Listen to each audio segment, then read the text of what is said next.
Bab 1046, Urutan Aneh. Kenapa kamu? Mata Bu Xingyun memerah tetapi tatapan Ling Yuntian membuatnya tersentak ke belakang. Yang terakhir menoleh ke Zuo Fan sambil membungkuk. Tuan Zuo, tolong. Izinkan saya untuk memperkenalkan Anda pada masalah terkini sebelum Anda menyampaikan instruksi Anda. Hahaha. Garis depannya kuat. Dengan timur dan barat. Itu tidak perlu. Zuo Fan mengangkat tangannya. Matanya berkedip. Pemimpin Sekte Ling. Saya sudah mengatakan bahwa Baili Jingwei adalah seorang politisi. Perhatiannya tidak tertuju pada garis depan, jadi kita juga tidak perlu memberi mereka apapun. Abaikan garis depan. Murong Sue meringis. Tidak pernah mendengar alasan seperti ini sebelumnya. Dan menentang logikanya. Sebagai Marsekal Agung, kamu menolak nasihat orang lain. Kamu mengabaikan medan perang. Jadi bagaimana kamu berniat bertarung? Bagaimana kamu berniat memberi perintah? Saya mungkin tidak mahir dalam seni perang. Saya telah melihat banyak pemimpin dan pasukan mereka. Tetapi tidak pernah ada orang yang memberi perintah buta seperti Anda. Kamu pikir kamu ini siapa? Yang mulia. Lihat dan saksikan keilahianku. Hahaha. Zuo Fan mengangkat bahu. Bersandar ke kursi tutor sambil memerintahkan. Suruh semua wilayah. Selain wilayah utara, tarik semua pasukan, menyerahkan perbatasan dan kembali ke tengah. Seperti Double Dragon Manor di wilayah barat, wilayah lain harus memiliki markas utamanya sendiri. Mereka punya waktu 3 hari untuk berkumpul di markas masing-masing. Apa? Semua orang terbelalak. Tangan Ling Yuntian masih menunjuk ke peta yang gemetar karena ketakutan. Tuan Zuo, datang lagi. Semua negeri akan kembali ke basisnya. Hal ini akan membuat musuh bebas bergerak memasuki rumah kita dan kita akan lebih sulit melawan. Itu seperti memberikan tanah kepada musuh. Tuan Zuo, tolong. Kamu tidak percaya padaku. Zuo Fan mengamati mata mereka. Mengejek. Kalau begitu, lawanlah dirimu sendiri. Dan tinggalkan aku. Tidak, Tuan Zuo. Kami hanya menganggap perintah ini agak konyol. Kami hanya tidak tahu apa tujuan Pak dengan melakukan ini. Ling Yuntian melihat yang lainnya juga tampak suram. Zuo Fan menyeringai. Bukankah aku sudah memberitahumu? Saat saya bergerak, Anda tidak akan melihat kebenarannya. Bukankah ini merupakan penghalang tugas? Anda harus menyampaikan pesanan saya sekaligus. Keterlambatan apapun di pihak Anda akan menyebabkan kekalahan dan bencana yang menimpa Anda. Zuo Fan memutar matanya dan dengan putus asa meletakkan satu kaki di atas kaki lainnya. Meluangkan waktu untuk menikmati lagu yang dia senandungkan. Perang dan apapun bukan urusannya. Namun hal itu tidak berlaku bagi para pemimpin lainnya yang panik di sini. Yang merasa tertekan dan gugup. Pandangan ke depan dan wawasan Zuo Fan tidak perlu dipertanyakan lagi. Mencuri pedang penyegel surga dari mereka. Membantu klan Sangguan mengambil pedang melonjak dan melawan Baili Jingwei berbicara sendiri. Lalu ada sekarang. Zuo Fan memberikan perintah acak tanpa alasan atau alasan. Tidak ada bedanya dengan bunuh diri. Dan berharap mereka menerimanya begitu saja. Dengan mengikuti hal ini, mereka pikir akan menyebabkan jatuhnya ketiga negeri tersebut dalam waktu kurang dari sebulan. Dan dengan menolaknya, wilayah tersebut mungkin akan bertahan paling lama sekitar 1 tahun. Rahasia apa yang dimiliki perintahnya? Orang-orang tua saling memandang, bingung, dipenuhi keraguan. Pemimpin Sekte Ling, saudaraku, sudah kubilang kepala orang ini dipenuhi dengan rencana busuk. Jangan tertipu. Dia membuat semua negeri melakukan bunuh diri. Nada tegas Murong Sue menghilangkan suasana canggung. Menggunakan kesempatan ini untuk membalas Zuo Fan dan mengungkap perbuatan jahatnya. Yang lain mengerutkan kening. Menatap Zuo Fan yang masih ragu-ragu. Zuo Fan menyeringai. Satu-satunya alasan Anda membungkuk dan meminta bantuan saya adalah untuk mengeluarkan Anda dari krisis ini. Bukan. Karena kamu toh akan mati. Kamu takut pergi beberapa hari lebih awal. Sekelompok minis. Penjaga. Ling Yuntian sudah cukup khawatir dan memerintahkan. Beritahu semua negeri untuk mundur. Tinggalkan garis depan dan kembali ke markas mereka. Mereka punya waktu 3 hari. Ya Pak. Pria itu terbang untuk menyampaikan kata-katanya. Yang lain panik. Pemimpin Sekte Ling. Apapun lebih baik daripada tidak sama sekali. Apakah ada di antara kalian yang punya ide lebih baik? Ling Yuntian menghela nafas dan berkata, Tuan Zuo, kami telah mengikuti keinginan Anda. Apa yang kita lakukan selanjutnya? Zuo Fan tersenyum. Tunggu. Langkah selanjutnya terjadi setelah 3 hari. Dalam 3 hari kita akan melihat efeknya. Ling Yuntian mengejutkannya dan semua orang. Zuo Fan mengangguk. Ya. Tergesa-gesa hanya membuang-buang waktu. Tenanglah. Tanahnya tidak akan musnah dalam 3 hari. Juga. Karena kamu mempercayaiku. Aku akan bekerja sama di pihakku juga. Zuo Fan menjadi serius dan memberi isyarat kepada seorang penjaga pedagang untuk mendengarkannya. Kamu dapat kembali dan melapor ke Wu Randong segera dan memulihkan perusahaan di area tengah. Tidak. Di setiap negeri selain wilayah utara yang sedang berperang. Begitu cepat. Tapi karena wilayah sedang berperang. Hanya perang yang memberi kita peluang unik. Saat faksi bertarung. Kami mungkin masih berjalan dalam bayang-bayang. Tapi kami juga akan berkembang pesat darinya. Setelah debu mengendap, peluang itu juga akan terlewatkan. Mata Zuo Fan berbinar. Perhatikan secara khusus area tengah dan bergerak cepat dan keras. Saya ingin mimpi terburuk Bai Li Jingwei menjadi nyata di depan matanya. Kalau begitu, dia tidak akan bisa menghentikannya. Hahaha. Pria itu mengangguk dan membungkuk. Saya patuh. Tuan. Dia membawa penjaga karavan lainnya dan pergi. Melihat mereka pergi dengan tergesa-gesa, Ling Yuntian bingung. Tuan Zuo, mereka. Saya memiliki orang-orang kami yang bekerja bersama-sama dengan gerakan Anda. Gunung Iblis mungkin merupakan sekte tersembunyi dan tidak melibatkan diri dalam urusan fana. Namun masih memegang kekuasaan di kalangan manusia. Saya meminta mereka menghubungi dan membantu Anda menimbulkan masalah bagi sahabat kita Bai Li Jingwei. Sungguh-sungguh.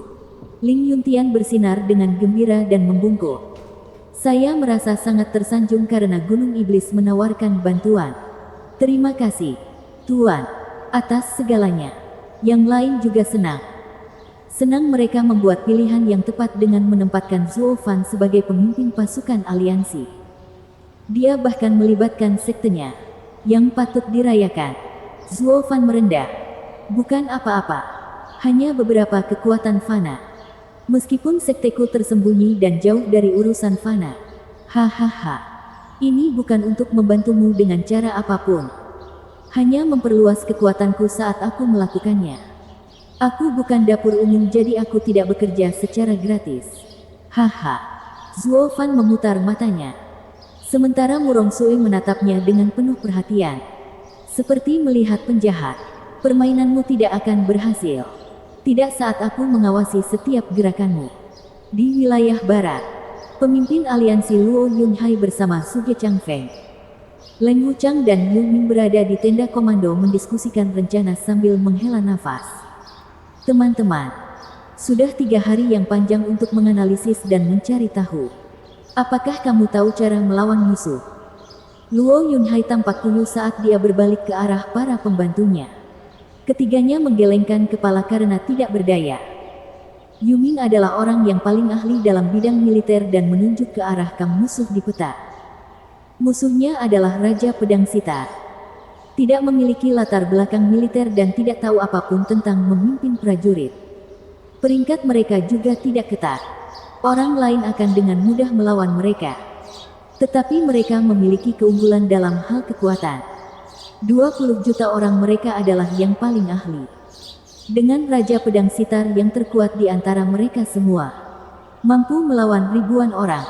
Tidak peduli taktik apa. Manuver apa. Jebakan apa yang kita gunakan. Kekuatan mereka akan menghancurkan kita dengan serangan frontal setiap saat. Yu Ming melirik Leng Wuchang. Jangan lihat aku. Karena kamu tidak bisa memahaminya. Kamu pikir aku bisa. Lawanku tidak lebih lemah darimu.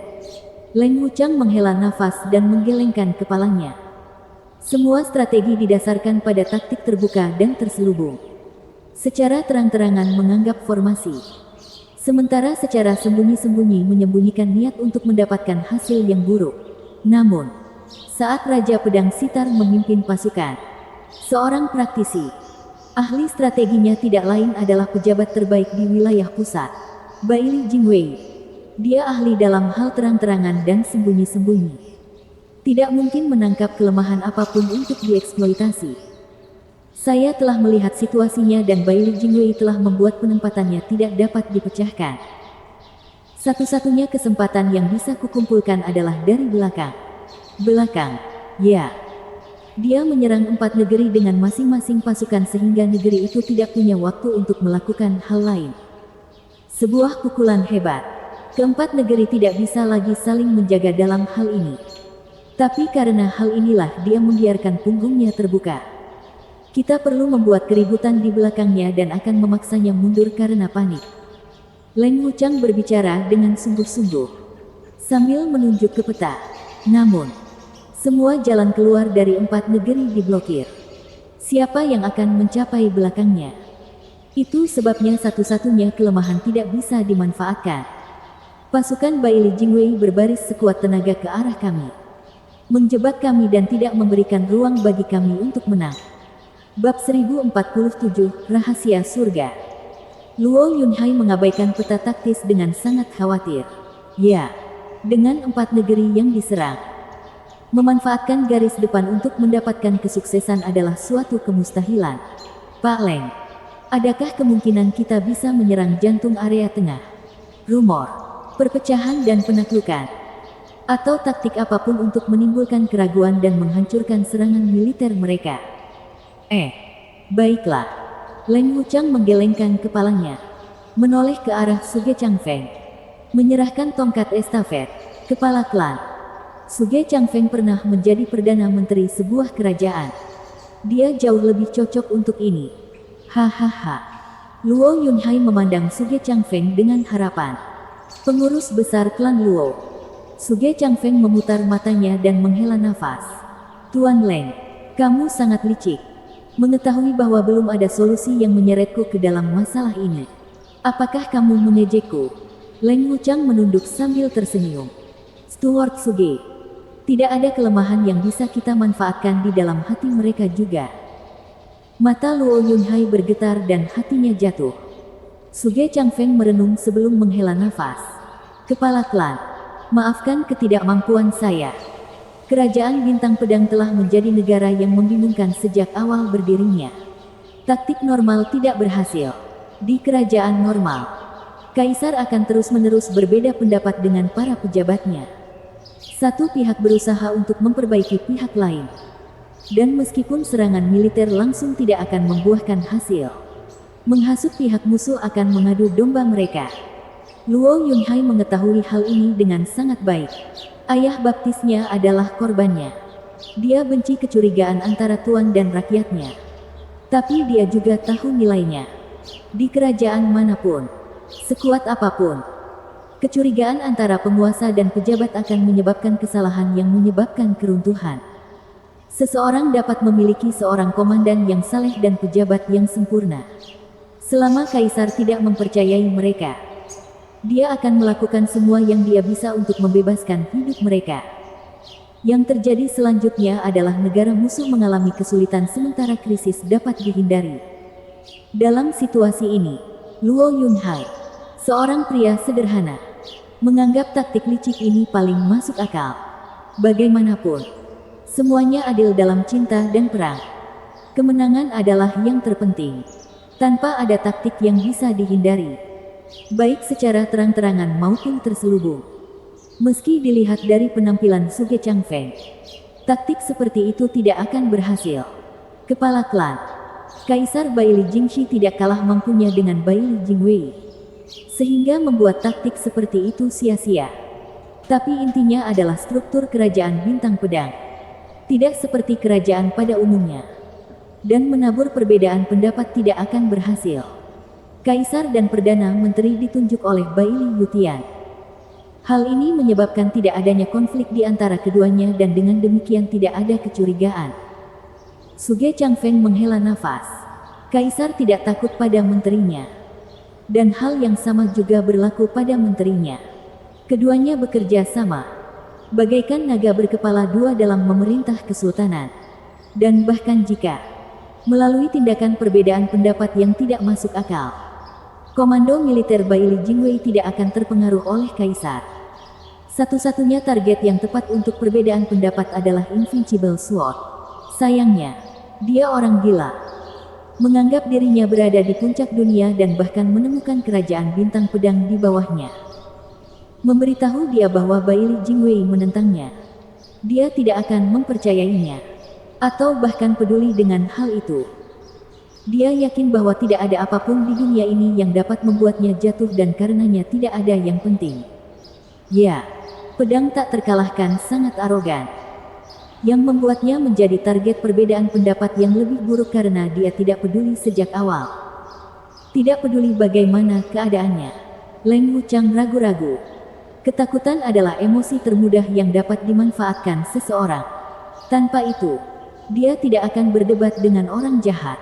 Suge Changfeng menatapnya. Tuan Leng, siapa yang kamu sebut jahat? Steward Suge. Anda memahami bahwa beberapa metode yang dapat diperdebatkan tidak dapat dihindari dalam diplomasi. Aku tidak mengutukmu. Leng Wuchang terkekeh. Suge Changfeng menyeringai. Kita semua berkubang dalam tipu daya. Dan tak satu pun dari kita yang lebih baik. Tapi bukankah itu semua demi kebangkitan klan yang cepat? Benar. Kami harus mengambil tindakan dan memastikan sekutu baru kami akan melihat bahaya di luar perlindungan aliansi Luo kami. Bukankah Steward Zhou menempatkan kita di sini karena alasan ini? Jika kita jujur, Steward Zhou tidak akan pernah memilih kita sebagai pembantu kepala klan. Kamu Ming menghela nafas. Mereka semua harus mengangguk. Dan Leng Wuchang melanjutkan. Kepala klan terlalu terikat secara moral. Menyerahkan pekerjaan kotor itu kepada kami. Hanya saja sekarang kami bertiga mempunyai musuh yang sama namun tidak bisa membantu klan Het mengatasi masalah ini. Saya ingin tahu bagaimana Steward Zhou akan melakukan pendekatan ini. Keempatnya tampak kesepian. Luo Yunhai masih merasakan kehilangan temannya. Saudara Zhou, saya berterima kasih atas semua yang Anda lakukan dalam pertempuran dengan Quan Rong dan mencegah penderitaan rakyat Tianyi. Sekarang seluruh wilayah barat berada dalam bahaya. Di mana kamu sebenarnya? Apa yang harus saya lakukan? Yunhai. Sebuah suara lembut tiba-tiba memecah kesunyian saat dua sosok menyerbu masuk ke dalam tenda. Luo Yunhai tersentak. Kakak, Yuer, ada apa? Karena Yuer telah menyelesaikan pesanan pasokannya saat ini untuk aliansi Luo. Kami datang menemuimu. Luo Yunchang tersenyum pada kakaknya. Tampak penuh kasih sayang. Yunhai, akhir-akhir ini kamu terlihat agak kurus. Kamu harus menjaga dirimu sendiri. Luo Yunhai terkekeh. Tidak apa-apa. Tiga lainnya membungkuk kepada gadis-gadis itu. Salam nona muda. Nyonya. Tidak perlu sopan santun. Anda telah membantu Yunhai selama ini dan saya berterima kasih kepada Anda karena telah menghilangkan sebagian kekhawatirannya. Luo Yunchang menjawab dengan ramah. Dan ketiganya membungkuk lagi. Nona muda terlalu baik, suamiku. Kami mendengar saudari Lei berkata bahwa kubu musuh sedang menunjukkan pergerakan. Mereka akan segera menyerang. Apakah kamu punya rencana? Yuer pergi ke sisi Luo Yunhai dan tampak prihatin. Dia dan tiga pria lainnya menggelengkan kepala. Yuer terdiam sebelum tersenyum. Suamiku, jangan terlalu khawatir. Saudari Swanger telah pergi ke rumah leluhurnya untuk berdoa memohon solusi bagi roh leluhurnya. Dia berkata surga mungkin bisa membantu kita membalikkan keadaan. Gadis suci telah melihat bencana itu datang dan telah meramalkan bahwa mengatasinya adalah hal yang mustahil. Ini tidak kalah sulitnya dengan perang terakhir Tianyi. Yang bisa kita lakukan sekarang adalah melakukan yang terbaik dan mengikuti kehendak surga. Terserah jika kita ingin binasa. Luo Yunhai menggelengkan kepalanya dengan tatapan pahit. Yuer segera menghiburnya. Suamiku. Saudari Swanger berkata bahwa ramalan leluhur jauh lebih tepat daripada miliknya dan mungkin menguntungkan kita. Jangan berkecil hati. Bukankah krisis terakhir di Tianyu juga telah terpecahkan? Itu dengan bantuan saudara Zuo. Holy Maiden mengatakan dia beroperasi di luar kehendak surga dan dapat mengubahnya. Lalu bagaimana kita, manusia biasa, bisa melawan surga? Hati yang lain tenggelam. Suge Changfeng dan yang lainnya menolak untuk mempercayai hal ini. Bahwa mereka lebih memilih melawan surga. Namun ketika keadaan sudah tidak terkendali lagi, mereka tidak punya harapan selain percaya pada nasib. Apapun yang terjadi, mari kita tunggu bacaan Suanger. Jika surga tidak dapat digoyahkan, kami akan melakukan yang terbaik untuk melawannya. Luo Yunchang berbicara dengan tekad. Yang lain mengangguk. Suara mendesing. Yun Suang bergegas masuk ke dalam tenda dan terengah-engah. Secercah harapan baru saja muncul. Apa? Nasibnya sedang berubah. Yun Suang terengah-engah. Namun matanya berkilauan dengan harapan. Saya telah membaca surga dengan bantuan roh leluhur ketika pergi ke rumah saya dan melihat kematian total. Tapi kemudian nasib berubah. Sebuah kekuatan yang berbeda dari yang lain sedang membentuk takdir. Memberi kita secercah harapan. Kita mungkin masih akan berperang dalam perang ini. Luo Yunhai memberikan pertanyaan yang gemetar. Gadis suci, apa maksudmu? Ini seperti perang besar terakhir di Tianyu. Seseorang di luar takdir sedang melawannya. Kepastian kemenangan di wilayah pusat melawan 4 negeri mungkin akan hancur. Luo Yunhai tersentak. Orang lain seperti saudara Zuo terlibat dalam perang ini. Tapi Holy Maiden, bukankah kamu bilang tidak ada orang lain di luar takdir? Kenapa yang lain muncul begitu cepat? Saya tidak jelas. Mungkinkah itu adalah banjirnya orang-orang yang tidak dirantai? Sambil mengerutkan kening, Yun Suang tampak bingung. Tetapi dengan seberapa besar dunia ini, ada kemungkinan dunia kedua akan muncul. Luo Yunhai menyipitkan mata. Tidak percaya.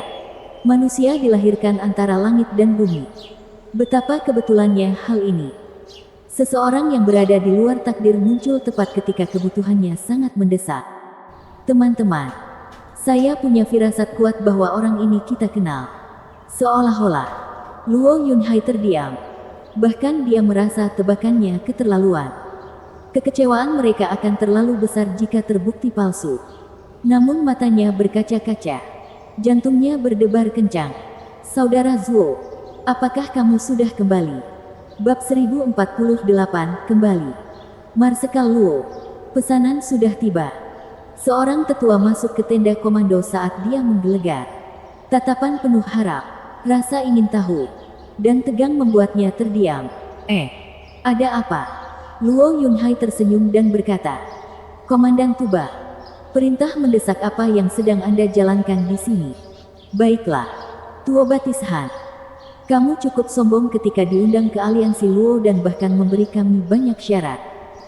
Hanya karena kepala klan kami yang baik hati dan rasa hormatnya terhadap senior. Dia menyetujuinya tanpa penundaan. Jika itu aku, Leng Wuchang mengejek. Jadi kali ini apa yang harus kamu sampaikan secara langsung? Saat itu Anda bersikeras untuk memiliki kedudukan yang setara dengan kepala klan. Bahkan 7 rumah yang pertama kali bergabung dengan aliansi Luo tidak diperlakukan seperti itu. Namun seorang komandan Kuan Rong yang kalah. Tuan Leng. Luo Yunhai memotongnya sambil menangkupkan tangannya ke Tuo Batishan. Maafkan saya. Pengurus Leng telah bersikap kasar kepada komandan. Terimalah permintaan maafku sebagai penggantinya. Tidak. Marsekal Luo. Akulah yang minta maaf. Tuo Batishan menghela nafas. Tuan Leng benar. Saya sangat kasar ketika bergabung dengan Luo Alliance. Bangga dengan senioritas saya. Tapi itu karena menjadi komandan yang kalah. Berpikir bahwa aku akan menerima sambutan yang dingin. Saya tidak pernah menyangka akan melihat Marsekal Luo begitu sopan dan murah hati. Saya merasa malu. Aku jadi mengetahui banyak rahasia keluarga kekaisaran Kuan Rong dan ketika aku seharusnya dibungkam, aliansi Luo menerima dan melindungiku. Saya berterima kasih banyak, Marsekal Luo, karena telah menyelamatkan hidup saya. Tuoba Tishan membungkuk dalam-dalam dan Luo Yunhai membantunya berdiri. Komandan Tuba, kamu adalah dewa perang yang tak terkalahkan seperti ayah baptisku. Merupakan kehormatan bagi aliansi Luo untuk menerima Anda. Saya tidak pernah bisa menyaksikan seorang komandan pahlawan akhirnya dijebak. Komandan, Anda tidak perlu menyusahkan diri sendiri karena hal-hal kecil seperti itu. Tuoba Tishan tersentuh oleh rasa hormat Luo Yunhai dan meraih tangannya. Kebenaran klan Luo tidak ada bandingannya. Komandan, kamu melebih-lebihkan. Luo Yunhai tersenyum lalu meraih tangannya dengan kuat. Luo Yunchang dan Yuer menonton dengan puas. Hanya Leng Wuchang yang tetap tidak terpengaruh. Dan berbicara kepada Zhuge Changfeng. Orang tua. Menurutmu komandan tua itu akan sama bersemangatnya jika dia tahu kamu punya andil dalam membuat Kaisar Kuanrong mendoakan kematiannya. Zhuge Changfeng melotot tajam padanya. Jangan biarkan kepala klan mendengarmu. Biarkan hanya kami yang mengetahui hal-hal gelap yang kami lakukan ini. Orang bodoh tua itu sombong ketika kepala klan mengundangnya masuk. Tapi sekarang lihat dia. Jika bukan karena kepala klan yang menyukai dia dan karena kita perlu memperluas militer, kamu akan berpikir aku akan membuang-buang waktu untuk hal ini. Bagaimanapun, adalah tugas kita untuk membantu kepala klan dalam rencananya. Hal yang sama telah dilakukan oleh pengurus Zhuo di masa lalu. Satu-satunya alasan trikku berhasil adalah karena Kaisar Kuanrong sudah mempunyai kesan buruk terhadap lelaki tua itu. Pada akhirnya konflik antara tuan dan pejabatlah yang menyebabkan hal ini. Saya hanya mengungkapkan masalahnya kepadanya dan membantunya. Atau ketika situasinya berubah lagi, mereka akan saling serang dan tidak ada penyelamatan yang bisa kami lakukan. Bahkan jika kepala klan suatu saat mengetahuinya. Leng Wuchang mengangguk. Siapa yang belum? Hahaha. Komandan, Anda sedang terburu-buru. Apa yang membuatmu datang ke sini secara langsung? Luo Yunhai bertanya. Tuoba Tishan memulai dan kemudian mengingat misinya. Menunjukkan slip batu giok dengan marah. Marsal Luo, ini tidak masuk akal. Saya tidak tahu apa yang dipikirkan para pemimpin itu ketika mengirimkan perintah yang tidak masuk akal seperti itu. Mereka ingin semua wilayah selain wilayah utara kembali ke basis mereka. Bukankah itu jelas memperburuk keadaan? Pertahanan dan barisan di perbatasan adalah aset terbesar kami. Meninggalkan mereka di belakang akan memberi musuh kebebasan untuk memusnahkan kita di setiap kesempatan. Apa yang sedang dilakukan orang-orang itu? Apakah ini benar? Luo Yunhai tersentak. Langsung membaca slip giok dan wajahnya tenggelam. Membiarkan musuh mengambil pertahanan terbesar kita sama saja dengan bunuh diri. Tuoba Tishan mengangguk dengan marah. Tepatnya.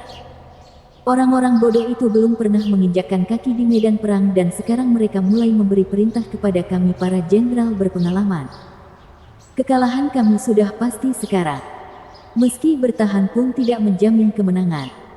Setidaknya kita akan bertahan lebih lama. Marsekal Luo, Anda adalah naga ganda agung yang ditunjuk sebagai kepala pertahanan wilayah barat sebelum keberangkatan mereka. Kami semua akan mendengarkan Anda. Apa yang harus kita lakukan? Saat sang jenderal pergi, perintah Tuan tidak dapat menghubunginya. Luo Yunhai melemparkan batu giok itu sambil berkata dengan kasar. Tak seorang pun yang memiliki akal sehat militer sedikit pun akan mengikuti perintah bodoh seperti itu. Mereka memperlakukan perang sebagai permainan. Ya, para pemimpin itu pasti sudah gila untuk mengirimkan perintah seperti itu. Pemimpin suatu negara mungkin mengusulkan hal tersebut. Namun 3 negara lainnya benar-benar menerimanya. Apakah mereka semua idiot? Tuoba Tishan mengomel. Amarahnya membara. Saya tidak percaya para pemimpin kita begitu tidak berguna. Bagaimana bisa keempat negeri itu bertahan begitu lama melawan serangan wilayah tengah? Yang lain mengangguk dan Leng Wuchang berbicara. Kepala klan. Tidak peduli siapa yang mengeluarkan perintah kekanak-kanakan ini. Itu datang dari atas. Menolak, meskipun menang, akan mendapat hukuman. Mungkin ini akan menandai akhir dari tempat kita di wilayah barat. Kami tidak mendapat keuntungan apapun darinya. Jadi mengapa masih bertarung? Ada beberapa hal yang harus dilakukan seorang pria. Seorang prajurit harus melakukan tugasnya. Saya berjuang untuk menghentikan penindasan di wilayah tengah dan menginjak-injak wilayah barat sehingga masyarakat bisa aman dan bukan untuk penghargaan dari atasan. Luo Yunhai mendengus dan berteriak. Selama masih ada orang dari klan Luo yang masih hidup, kami akan mempertahankan wilayah barat. Saya seorang marsekal wilayah barat karena suatu alasan dan saya bermaksud untuk menjunjung tinggi tugas saya. Biarkan para pemimpin itu masuk neraka. Saya masih punya hati nurani. Hati yang lain berdebar kencang. Memandangnya dengan kagum. Luo Yunchang dan Yue Er mengangguk sebagai tanda penghargaan. Suami semakin seperti tuan. Dia berada di bawah pengaruh Suo Fan sejak awal. Beberapa hal pasti akan menular padanya jika mereka begitu dekat. Luo Yunchang tersenyum. Tuoba Tishan mengacungkan jempol. Marshal Luo adalah pria sejati. Karena Marsekal Luo tinggal di wilayah barat, maka saya akan bergabung dengan Anda dalam upaya ini. Hahaha. Karena kepala klan telah mengambil keputusan, kami akan mematuhinya. Leng Wuchang dan dua orang lainnya membungkuk. Kepala klan adalah orang yang jujur. Dan jujur. Tapi kami tidak bisa membiarkanmu jatuh di sini. Apa yang Steward Zhou tinggalkan untuk kita lakukan adalah memastikan hal ini. Dengan melakukan hal-hal yang tidak bisa dilakukan oleh kepala klan. Serahkan mediasi dengan para pemimpin kepada kami.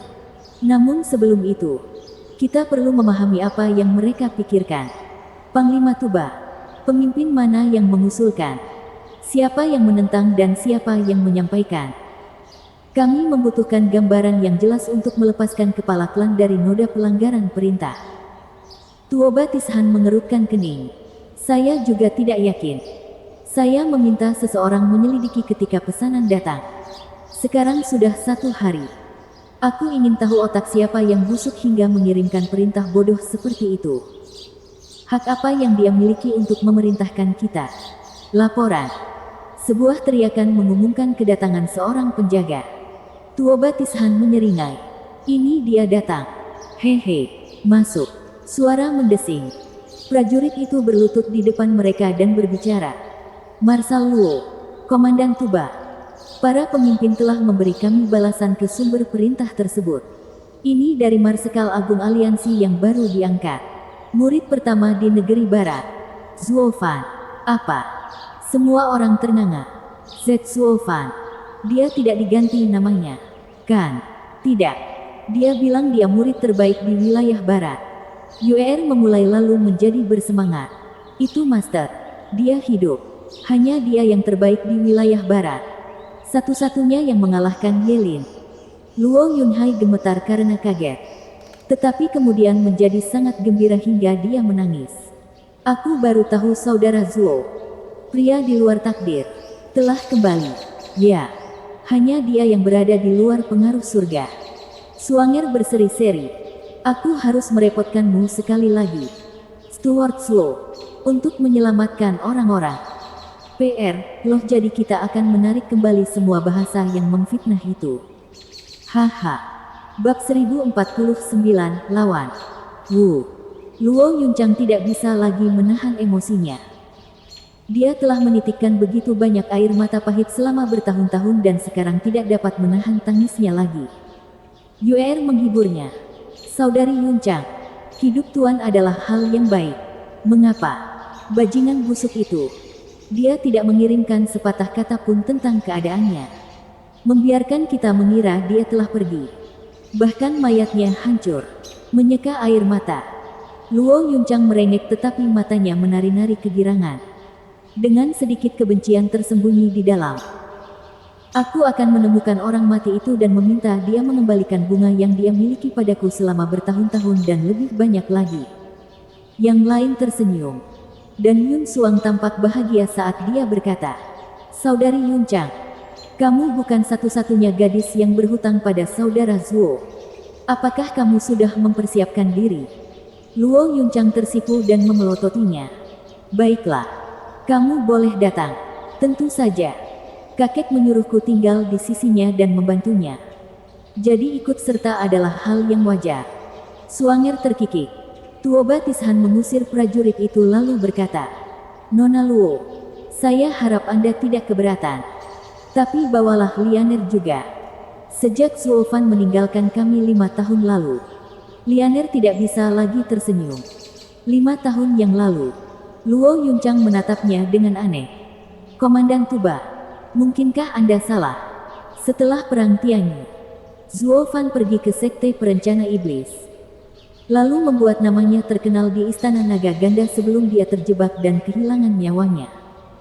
Kapan dia punya waktu untuk melihat putrimu?" Tuoba Tishan mengangkat bahu. Ketika berita kematiannya tersebar kemana-mana, dia muncul di Kuanrong, menghancurkan sekte penjinak binatang dan menghilang lagi. Lianer sangat merindukannya. Pelayan Zuo menghancurkan sekte penjinak binatang. Leng Wuchang berkata, "Mengapa penyelidikan Double Dragon Manor di Kekaisaran Kuanrong belum membuahkan hasil?" Tuoba Tishan menggelengkan kepalanya sambil menghela nafas. Itu melibatkan rasa malu keluarga Kekaisaran Kuanrong. Yang Mulia memerintahkan semuanya ditutup-tutupi. Zuofan hanya menghancurkan sekte penjinak binatang sementara Yang Mulia memerintahkan saya untuk membunuh putra-putra kerajaan itu dan korban berikutnya. Kami menutup mulut ketika Double Dragon Manor muncul. Tidak membiarkan satu kata pun tentang ini atau Zuofan. Takut rahasianya akan bocor.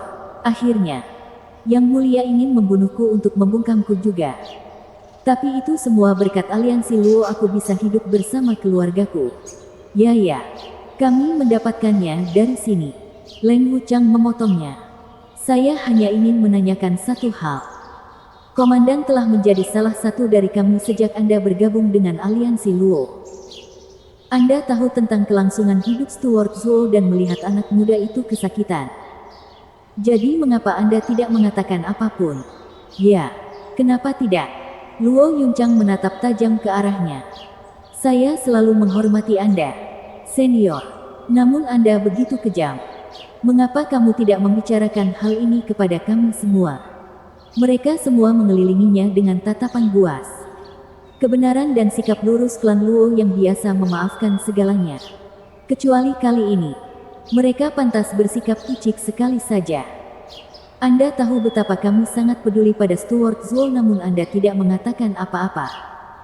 Bahkan jika dia masih hidup, kamu jahat. Tuoba Tishan menghela nafas. Saya punya alasan untuk tidak mengungkapkannya. Saya telah menjadi komandan di Kuanrong dan pejabat setia kepada Yang Mulia. Bahkan jika dia membuang saya, mengatakan apapun akan menyebabkan skandal keluarga Kekaisaran Kuanrong terungkap. Saya setia pada negara saya dan tidak mampu melakukan hal seperti itu yang mengguncang rumah saya. Juga, saya perhatikan Zuofan menginginkan ketidakjelasan. Menyelamatkan saya dan keluarga saya. Setidaknya yang bisa saya lakukan adalah menuruti keinginannya. Yang lain mengangguk. Komandan lama setia pada suatu kesalahan. Sehingga mereka bisa mengerti. Paling tidak yang bisa kamu lakukan adalah memberitahuku. Luo Yuncang tidak mau menerimanya. Menatap Tuoba Tishan dengan marah. Komandan Tuba, apakah Anda tahu berapa banyak air mata yang telah saya tumpahkan untuk pria tak berperasaan itu? Tuoba Tishan membungkuk. Saya minta maaf, Nona muda. Hahaha. Sekarang semuanya sudah berlalu. Saudara Zuo sudah kembali. Jadi biarkan saja. Luo Yunhai memahami kesetiaan sang komandan dan melindunginya dari kemarahan saudara perempuannya. Di mana kita lagi? Oh, pesanannya. Sungguh berbakat. Tuoba Tishan berbicara dengan tegas. Matanya berbinar. Wajah Leng Wuchang berkedut. Komandan Tuba, bukankah kami baru saja mendengar Anda menyebut pemimpin itu sebagai orang tolol yang kekanak-kanakan? Saat itulah saya tidak tahu siapa yang memberikannya. Tuoba Tishan mengangkat alisnya. Orang lain pasti punya otak busuk karena memberikan perintah seperti itu. Tapi Zuofan adalah seseorang yang pernah bertarung denganku. Yang suka menjadi misterius. Dia punya tipu muslihat. Dia punya kesadaran. Yang menyerang entah dari mana dengan rencana-rencananya yang membingungkan. Siapa yang bisa memahaminya? Itu sebabnya saya yakin pesanan ini tidak berbeda. Suge Changfeng melambai padanya sambil tersenyum. Komandan, apakah Anda memperhatikan sesuatu yang disebut cerdik? Itu karena menurutku itu tidak cerdik. Jika ada orang yang bisa mengetahuinya, bukankah musuh akan melakukan hal yang sama? Lalu apa gunanya? Itu sebabnya saya mengatakan Zuo Fan memiliki beberapa rencana yang aneh namun hebat. Meskipun tidak berada di militer, inilah yang membuat mereka sangat berbahaya. Tuoba Tishan memperhatikan mereka dengan simpati. Orang bijak Luo Alliance. Apakah ada di antara kalian yang memperhatikan sesuatu? Ketiganya menggelengkan kepala. Gaya Steward Zuo tidak memiliki pedoman. Kami tidak akan menderita di tangannya jika kami bisa membacanya saat itu. Hahaha. Lalu perintahnya. Tuoba Tishan menoleh ke Luo Yunhai dan tersenyum. Mata Luo Yunhai berbinar dan berteriak. Beritahu semua pasukan daratan barat. Mereka harus segera berangkat ke Double Dragon Manor. Ya Pak. Para penjaga di luar berteriak dan berlari menjalankan tugas mereka. Di perbatasan wilayah tengah dan wilayah utara. Di tenda komando tentara wilayah tengah. Perdana Menteri Baili Jingwei duduk di kursi utama dengan Raja Pedang Pembelah Naga di sisinya. Meliriknya, Baili Jingwei tersenyum. Raja Pedang Pembelah Naga. Pasti itu yang kamu inginkan. Memimpin pasukan untuk menyerang wilayah utara. Apa maksudmu? Dan Xing Sen terus tersenyum. Baili Jingwei membungkuk. Raja Pedang berasal dari wilayah barat dan paling mengetahuinya. Membuat serangan terhadapnya menjadi yang paling tepat. Tapi aku tahu Raja Pedang masih terlalu peduli pada wilayah barat dan takut kamu akan dikuasai emosi dan membiarkan teman lamamu pergi. Berbeda dengan Raja Pedang Fei Yun. Dia melompat untuk menyerang wilayah timur begitu dia mendengarnya. Dia sangat membenci klan Sangguan dan ingin mengakhiri mereka dengan tangannya sendiri dan kembali ke kejayaan. Hahaha. Hahaha. Pertimbangan Perdana Menteri Baili membuat kami ketakutan. Dan Xing Sen menyeringai. Perdana Menteri, kita sudah menunggu begitu lama di wilayah utara jadi kita harus menunggu saat yang tepat untuk menyerang. Ya. Baili Jingwei mengangguk. Benar. Patriark telah lama berkelana lebih jauh ke wilayah utara. Saya hanya menunggu untuk berkoordinasi dengannya dan mengambil semuanya dalam satu serangan. Hahaha. Laporan. Sebuah teriakan datang dari luar tenda. Lihat, waktunya sudah malam. Baili Jingwei menyeringai bangga. Masuk. Seorang tentara menyerbu masuk dan membungkuk dengan selembar batu giok di tangannya. Pesan dari dalam berisi informasi berharga. Kita semua berteman di sini. Bicaralah. Baili Jingwei mengambil cangkir anggur dari meja tanpa peduli. Apakah penghalang si Bright Sek rusak? Hahaha. Itu akan membuat serangan Patriark menjadi lebih mudah. Penjaga itu membungkuk. Perdana Menteri. Penghalang sekte si Bright telah rusak dan pedang penyegel surga telah dicuri. Namun dari isi slip giok tersebut, bukan dia yang melakukannya, melainkan pihak ketiga. Seseorang juga mengincar Heaven Sealing Sword. Cangkir itu bergetar di tangan Baili Jingwei. Lalu terkekeh. Tidak masalah. Selama penghalang itu runtuh, mereka tidak bisa lagi bersembunyi. Tidak penting siapa yang melakukannya. Bagaimanapun, begitu Patriark masuk, pedang penyegel surga sama bagusnya dengan miliknya. Hahaha. Alis pria itu bergetar. Slip gioknya bukan untuk memberi informasi, tapi untuk memperingatkan Perdana Menteri agar berhati-hati. Orang yang mencuri pedangnya sangat tajam. 3 hari yang lalu dia dipenjara. Tapi dia berusaha keras untuk mendapatkan rasa hormat dan pemujaan dari semua pemimpin aliansi. Menjadikannya Marsekal Agung pasukan mereka. Dia mengatakan orang ini kemungkinan besar adalah lawan terbesar yang pernah dimiliki Perdana Menteri. Dia berharap Perdana Menteri akan sangat berhati-hati. Lawan terhebatku. Baili Jingwei mengejek. Saya sudah bertahun-tahun tidak tertandingi di negeri ini dan hampir tidak ada orang yang saya perhatikan. Sejak kapan aku memerlukan mata-mata yang memberitahuku agar berhati-hati terhadap siapapun? Hahaha. Tidak masuk akal. Sekarang siapa yang dia bicarakan? Pria itu menarik napas dalam-dalam dan berbicara. Dia berkata bahwa dia adalah murid terbaik di wilayah barat. Zuo Fan. Dia juga pernah bertarung dengan Tuan di area tengah. Dengan nama samaran Gu Yifan. Apa? Zuo Fan, Gu Yifan.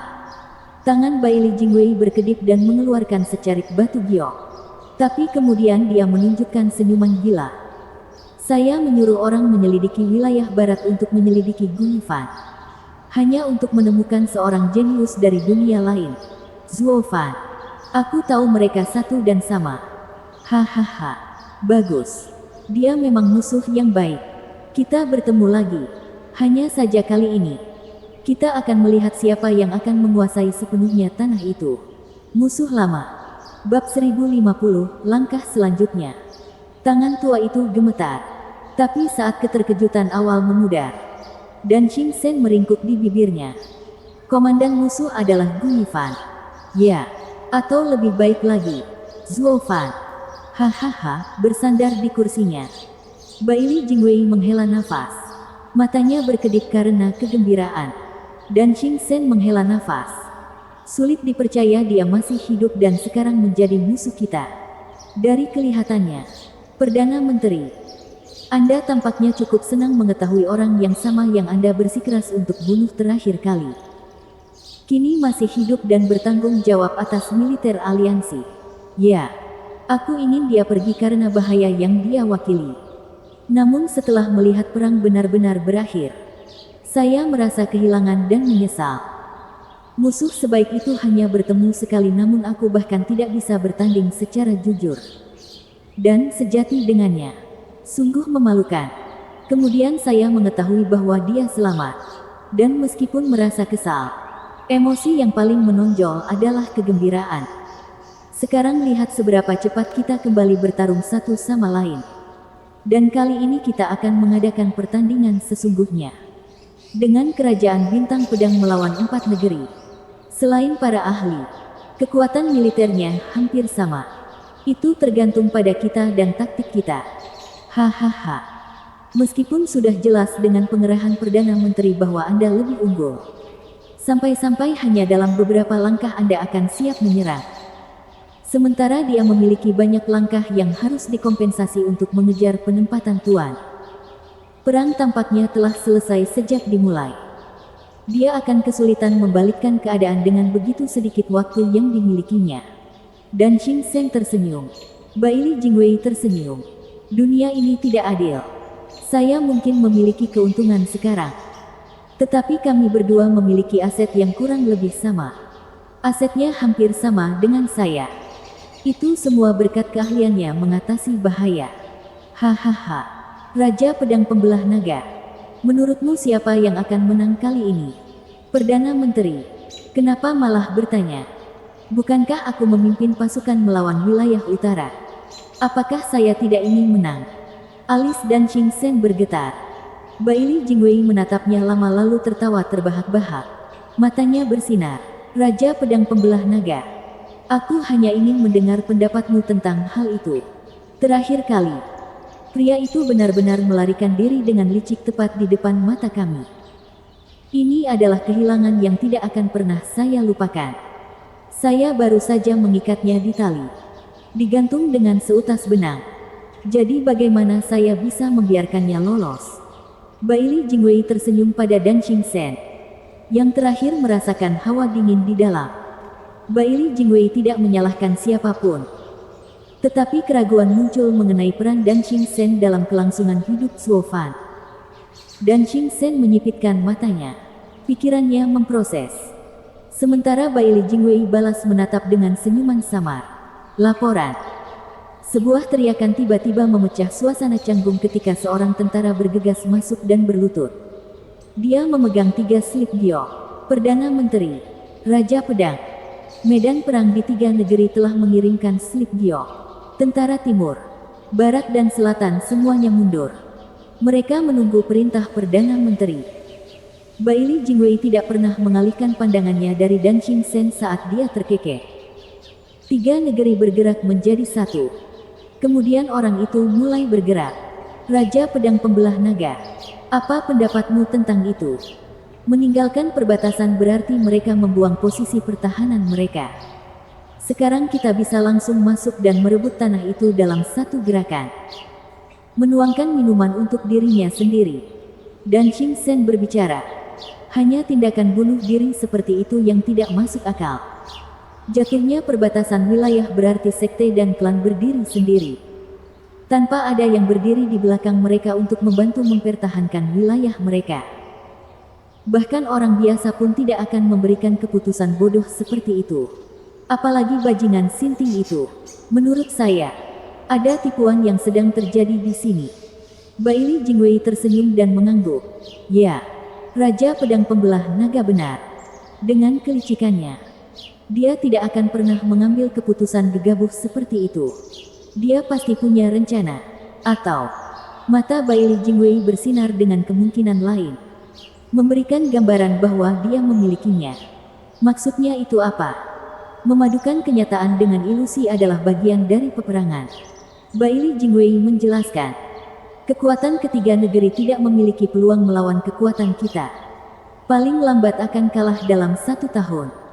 Namun dia telah memberikan perintah radikal untuk mengganggu moral kami. Untuk meningkatkan kecurigaan kami padahal sebenarnya tidak ada dan memaksa kami mundur untuk berhati-hati. Ini akan memberi mereka lebih banyak waktu untuk bersiap. Ini mungkin taktik kota kosong. Dan Ching Sen mengangguk. Dengan langsung masuk. Meskipun itu adalah taktik kota kosong. Kita akan segera mengetahuinya. Meninggalkan posisi bertahan seperti itu hanya akan menyebabkan kekalahan telak. Dia mengambil risiko terlalu besar dengan tindakan berani seperti itu. Dan jika bukan taktik kota kosong, menyembunyikan sesuatu yang lain, kita akan berada dalam bahaya jika kita mengikutinya dan bahkan mungkin menderita kerugian besar. Itulah mengapa kami akan menunggu langkah selanjutnya. Langkah selanjutnya. Ya. Baili Jingwei tersenyum percaya diri. Dia ingin bermain-main denganku. Tapi dia harus membujukku terlebih dahulu. Taktik kota kosong belaka yang bahkan mungkin tidak berjalan sesuai keinginannya pasti akan ada tindak lanjutnya. Melihat langkah selanjutnya akan membuatku mengetahui niatnya. Jika ada penyergapan, dia akan mencoba apa saja untuk membuatku mengambil umpannya. Laporan. Teriakan lain bergema dan seorang penjaga menerobos masuk dengan cemas. Perdana Menteri Yang Mulia mengirim kabar tentang pemberontakan di setiap wilayah di wilayah pusat. Para penguasa kota dan para prajurit kesulitan melawan. Dia meminta bala bantuan segera. Area tengah sedang memberontak. Dan Ching Sen berteriak kaget. Bagaimana? Kami memastikan setiap area di area tengah diamankan sebelum berbaris. Tidak ada yang berani bertindak. Jadi mengapa mereka melakukannya sekarang? Bagaimana hal ini begitu serius sehingga bahkan pasukan penguasa kota pun tidak dapat mengatasinya? Baili Jingwei merenungkannya dan menyeringai. Saya melihatnya sekarang. Trik ruang tamu. Raja Pedang Pembelah Naga, tidak bisakah kamu melihatnya? Melihat apa? Rencananya yang terkait. Baili Jingwei tersenyum penuh percaya diri. Sekarang saya tahu mengapa dia menggunakan taktik kota kosong. Dia pertama-tama membuat mereka mundur untuk mempengaruhi kondisi mental saya dan ragu tentang apa yang harus saya lakukan. Lalu dia menyuruh mata-mata aliansi bersembunyi di area pusat untuk menimbulkan gangguan sehingga aku terpaksa memadamkannya. Hal ini akan menyebabkan tingkat korban yang lebih rendah di daratan dan juga menyerang balik pada kita pada saat yang tepat ketika kita belum siap. Melalui kesempatan ini, dia bahkan bisa mengepung kita. Menyerbu area tengah. Itu akan mengubah rencana keras kita untuk menyerang mereka semua menjadi sia-sia dengan menyerang kita dari belakang. Dengan semangat yang berantakan, dia akan dengan mudah membalikkan keadaan. Dan Ching Sen mengangguk. Sepertinya memang begitu. Kebijaksanaan Perdana Menteri tidak ada batasnya. Lalu permintaan Yang Mulia. Laporkan kepada Yang Mulia untuk dilanjutkan. Dalam sebulan aku akan merebut ketiga negeri itu lalu memadamkan kekacauan. Baili Jingwei berbicara sambil tersenyum. Prajurit itu membungkuk dan bergegas menyampaikan pesan tersebut. Dan Ching Sen berbicara. Mengatasinya setelah 3 negeri tidak akan. Raja Pedang Pembelah Naga. Seberapa besar masalah yang bisa ditimbulkan oleh beberapa mata-mata acak.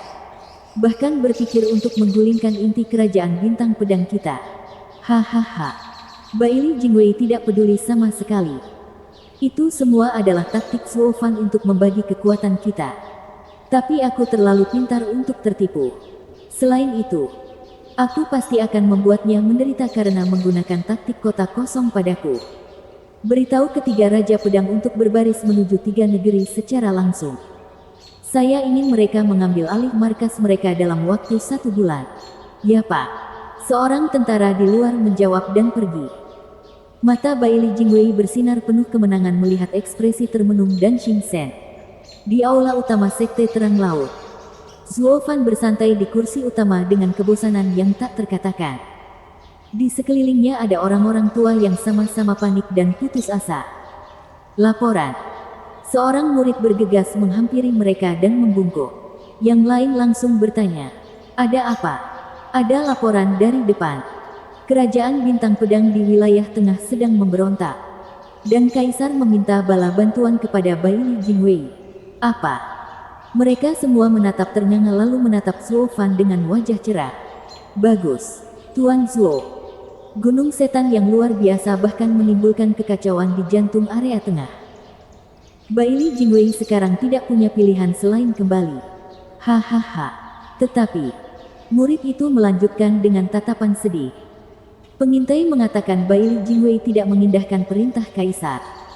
Sebenarnya menyuruh 3 Raja Pedang lainnya untuk terus maju ke daratan. Sekarang perbatasan telah runtuh dan tentara bergerak maju menuju pangkalan negara tanpa ada yang menghalangi mereka. Apa? Semua orang bergidik, putus asa karena tingginya. Bersambung.